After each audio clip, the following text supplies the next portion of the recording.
بسم اللہ الرحمن الرحیم، الصلاۃ والسلام علیکہ یا سیدی یا رسول اللہ، الصلاۃ والسلام علیکہ یا سیدی یا حبیب اللہ۔ سامعین علیہ السلام، جس طرح کے ہمارے سوالات کی نشست ہوتی ہے، اس میں ایک اور سوال میلاد النبی صلی اللہ تعالیٰ علیہ وآلہ وسلم کے حوالے سے جو اب سے پوچھا گیا ہے کہ یہ ابو لہب نے جو اپنی لونڈی سویبہ کو آزاد کیا تھا، اس حوالے سے مکمل واقعہ کیا ہے اور کیا یہ واقعہ درست ہے یا اس حوالے سے یہ خدا نخواستہ موضوع روایت اور من گھڑت روایت ہے، وضاحت فرما دے۔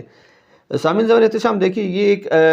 جشن عید میلاد النبی صلی اللہ علیہ وسلم یا ربیع الاول شریف منانا یہ ایک مستحب عمل ہے، یہ کوئی فرض یا واجب نہیں ہے کہ جو علماء اس کے منانے کا فتویٰ دیتے ہیں انہوں نے قطعاً کسی بھی عالم دین نے یہ دعویٰ اور یہ بات نہیں کہی اور یہ فتویٰ نہیں دیا کہ اگر کوئی منائے گا تو اس پر جنت واجب ہے، اگر خدا نخواستہ تو کوئی نہیں مناتا تو اس پر جہنم واجب ہو گئی۔ ایسا ہرگز بھی نہیں ہے۔ جو مناتا ہے جشن عید میلاد النبی صلی اللہ علیہ وسلم، اس کا اپنا ایک تعلق، اپنی ایک عقیدت اور محبت ہے جو وہ سرکار کے ساتھ، حضور علیہ السلام کے ساتھ، نبی آخر الزمان صلی اللہ علیہ وسلم کے ساتھ کسی طریقے سے اظہار کرنا چاہتا ہے۔ اور جو نہیں مناتا، ایسا بھی نہیں ہے خدا نخواستہ کہ اگر وہ میلاد النبی صلی اللہ علیہ وسلم نہیں مناتا تو نہ منانے کے سبب جہنم اس پر واجب ہو گئی کہ وہ خدا نخواستہ اگر نہیں منا رہا تو بغض نبی کے اندر وہ جل رہا ہے، اسی طرح بغض نبی میں وہ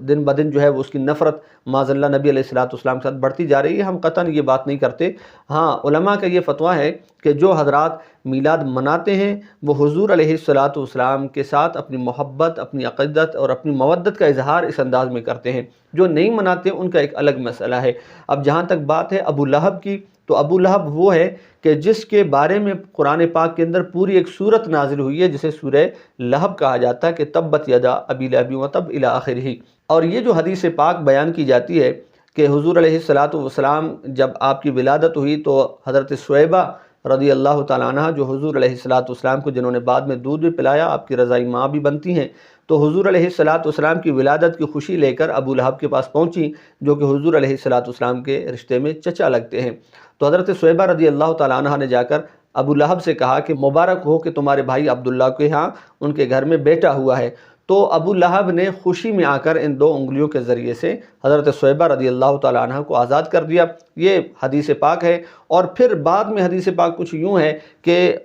ابو لہب کو جو ہے وہ خواب میں دیکھا گیا۔ بعض حضرات نے تو اس حد تک فرمایا کہ حضرت عباس رضی اللہ تعالیٰ عنہ نے خواب میں دیکھا کچھ عرصے کے بعد، تو فرمایا کہ ابو لہب بتاتے رہا کیا معاملہ ہے، کیا حال ہے؟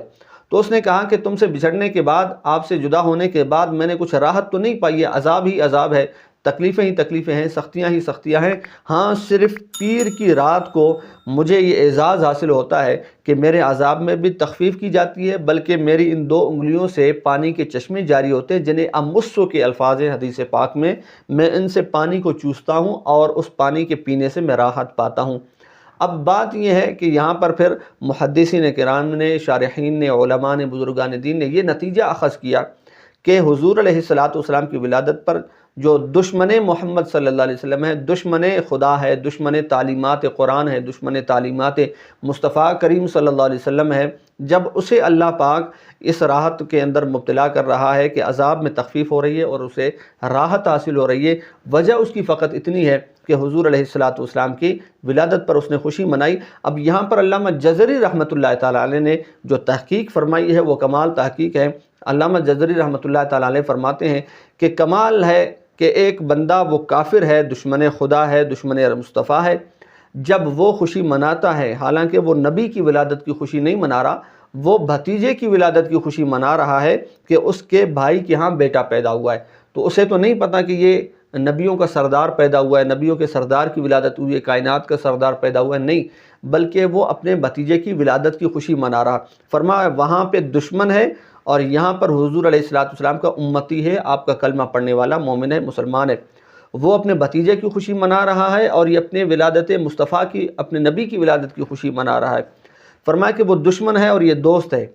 وہ بھتیجے کی خوشی منا رہا ہے اور یہ اپنے نبی کی ولادت کی خوشی منا رہا ہے۔ تو فرمائیے جب ایک کافر کو اپنے بھتیجے کی خوشی پہ اللہ اسے راحت عطا فرما سکتا ہے، بھتیجے کی خوشی پر راحت عطا فرما سکتا ہے، تو ایک بندہ مومن کہ جو نبی کی ولادت کی خوشی منا رہا ہے، جو حضور علیہ السلام کے غلام ہونے کی حیثیت سے خوشی منا رہا ہے، تو اللہ پاک اسے کس شانوں سے نوازے گا آپ فرماتے ہیں یقیناً اللہ پاک اسے اپنے فضل کے ذریعے سے جنات نعیم میں جگہ عطا فرمائے گا۔ اور سیم ٹو سیم یہی روایت جو ہے علامہ ابن حجر عسقلانی رحمۃ اللہ تعالیٰ علیہ نے آپ نے مواہب اللدنیہ شریف میں بھی لکھی، اور اس کی شرح کرتے ہوئے امام زرقانی رحمۃ اللہ تعالیٰ علیہ نے شرح زرقانی میں لکھی، اور انوار المحمدیہ کے اندر یہ جو مواہب اللدنیہ کا خلاصہ سمجھ لیں علامہ یوسف نبہانی رحمۃ اللہ تعالیٰ علیہ نے لکھی۔ پھر ملا علی قاری رحمۃ اللہ تعالیٰ علیہ نے سونے پہ سہاگا کیا مجموعہ رسائل ملا علی قاری کے اندر المورد الروی فی مولد